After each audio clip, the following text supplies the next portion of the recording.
falls down, hits him in the head, he's going to be just fine. That's why this thing is so important, because it protects his head. So what we have here for Warren, I have some eye protection on that I would give to him. These ones are a little too stylish for Warren, so I'm going to hold on to them. He can use these ones right here. So take the drop and go ahead and throw these goggles on. How's that work for you?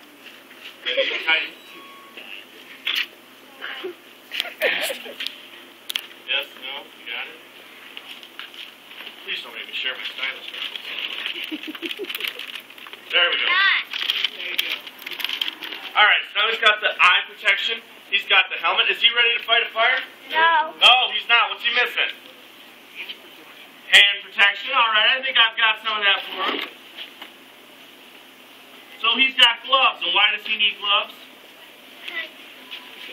So he can touch His things hands hot. are getting burned. He's going to be handling some large tools, so he needs gloves. Just like our maintenance workers sometimes use gloves, even though it looks like they don't do any work. Sometimes they need gloves so that they can sometimes they can do work. Warren, you're not going to throw these on just yet. I think you're toast. We're going to come down to it in just a second as soon as we get everything else out. I think Brian just became toast. All right, so what do you guys see right here? Jacket. Jacket, that's right. Does anybody know what this is made out of? Not necessarily fire-resistant material, but it's pretty tough to burn. So this is good for a firefighter. Does anybody know what this stuff is made out of? Is it starting here? Not asbestos anymore. What's known as Nomex, Nomex clothing. That is what this jacket is made out of, that is what these pants are made out of, and that is what he's going to be trying out. So first of all, Warren, why don't we go ahead and throw this on? Alright, good job. We're going to go ahead and roll these sleeves up a little bit. Can you get those tailor-made? Yeah, you want to sew them for us?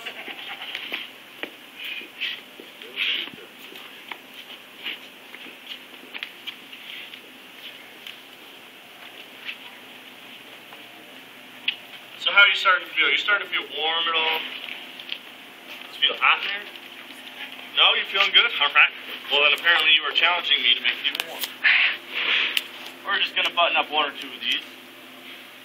Now this right here would normally protect it from a lot of smoke. You guys see this? Now, you can leave that on as long as you want. However, I can guarantee you that it will start to get warm. You don't want to leave it on there for too long, just as long as you're able to breathe. But as you can imagine, if he's out there fighting a fire, it is going to be hot. But he's also going to need that so that he doesn't breathe in or inhale any smoke. So as you guys can imagine, that can be very, very dangerous. Alright, how's he look? Looking good. Ready to fight that fire? Nope. No? Alright, he was missing two things at least. Other than the gloves, and he'll put the gloves on last. So, right here we have what is known as Nomex pants. This is the type of pants that a wildland firefighter would be using. So, Warren, whenever you're ready, you can go ahead, put your hand on my shoulder to stabilize yourself. I'm going to set this up so that, hold on, let's do the other foot first.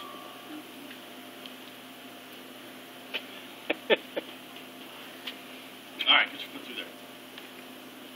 Really, I know these pains are going to be a little bit. You're a stand-up comedian.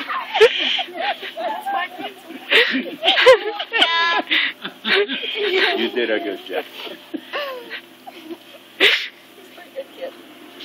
Sounds like Uncle Milty.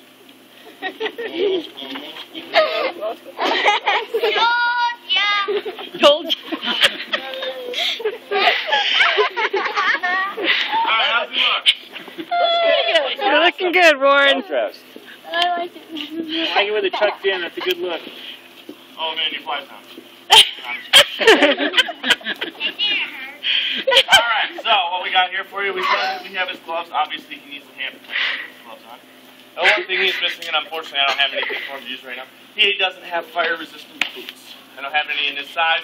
I'm not even going to put him through. So just imagine that he is wearing those fire-resistant boots. Alright, now he's completely emptied his bag. All the clothing that Warren is going to be wearing, so his bag's not so heavy. He should be able to carry it now. Here we go, Warren.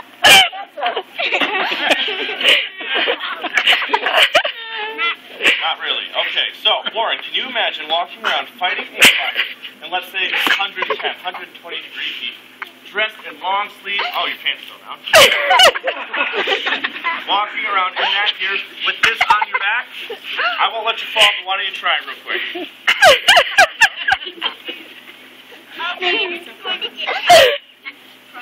go. Look at how strong he is. Try and just walk a few steps. He's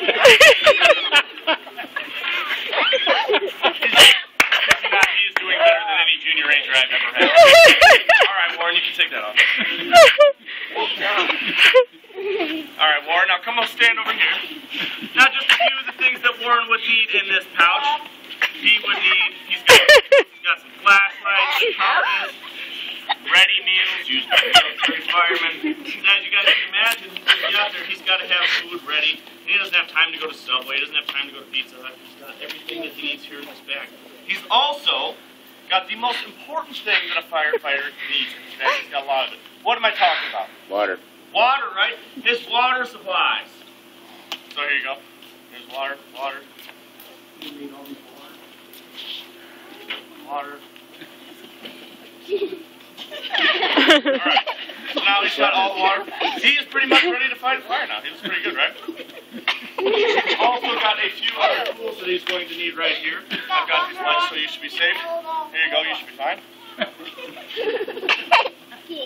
I've never seen somebody so more prepared to fight a fire than Warren right now. So go ahead. We have lots of fires in the area. Go ahead, go fight them right now.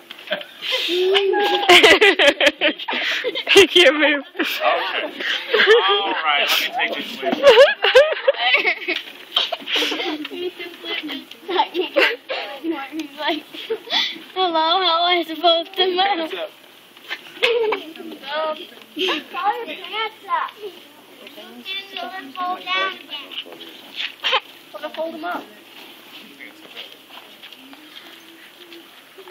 Alright, so we just went over some of the supplies.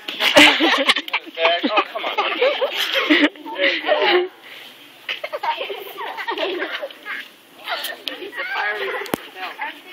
Good? And just hold them up for now.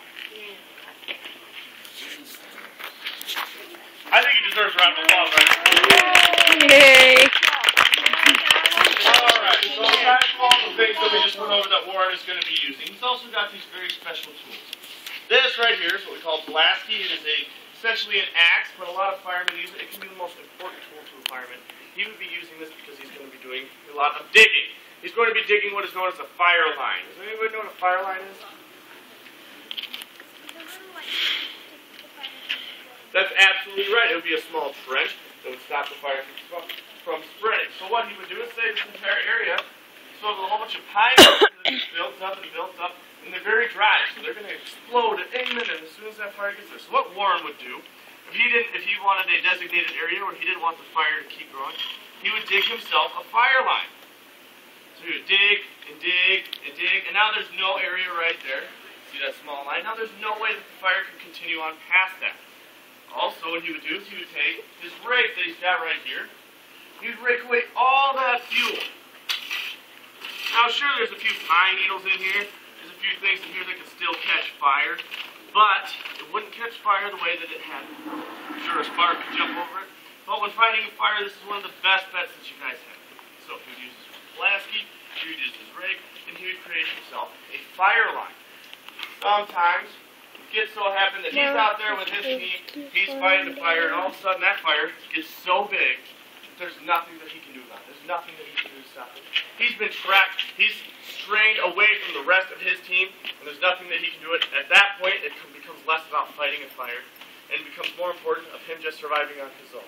Which is when he would turn to his last resort tool, the last thing that a firefighter would ever have to use. Anybody know what this is right here? Fire blanket. It's what we call a fire shelter. Essentially, fire blanket, fire shelter. The way this works is once that fire has gotten so out of control and there's fire surrounding a firefighter, there's nothing he can do. He's got to protect himself somehow. You take this thing, you open it up, you cocoon yourself up in it, you roll yourself down on the ground so that you know no smoke and no flames can get in it. It has to be 100% sealed off so that nothing can get in there. And then you would, of course, be laying yourself down in the cocoon in that large area that you have built that fire line so that the fire can't, first of all, get to you, but also to protect you from the heat. Now, in this thing, you can boil water once you're inside this thing. You might get second-degree burns hiding out inside this thing. The fact of the matter is, you are probably going to survive. Now, you don't want to have to use it, but if you do, that's why they carry it with them. Good afternoon. Now, as you guys can see, I have two of them. And as I was just telling you guys, it can be very important if that fire is coming to be able to hide yourself in there. Get yourself inside that fire shelter and make sure you're 100% protected. So, I wanted to go ahead and have a race test between two people, see who can get inside these fire blankets the fastest. So, if any volunteers want to do that, or proceed down the left side of the corridor to the roped off area. A ranger will meet you shortly. Once again, it is now time for both the of you guys? 135 Alright, you guys get up here. Discovery Tour. Are you ready to start taking it off? Alright. I will be with you guys in 1 second. Let's give Warren another round of applause. Yay, good job, buddy. And they basically are. You will be swimming in fire. When's the next trip? 2 hours later. We're gonna wait. I'm not sure how far you can take it. Certainly can wait. Alright, make sure you don't trip. Hand on the shoulder. And there's Heidi's mini-me.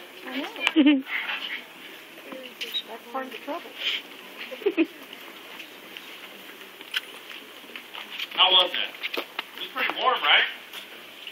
Could you imagine walking around and make sure you put that shirt up there?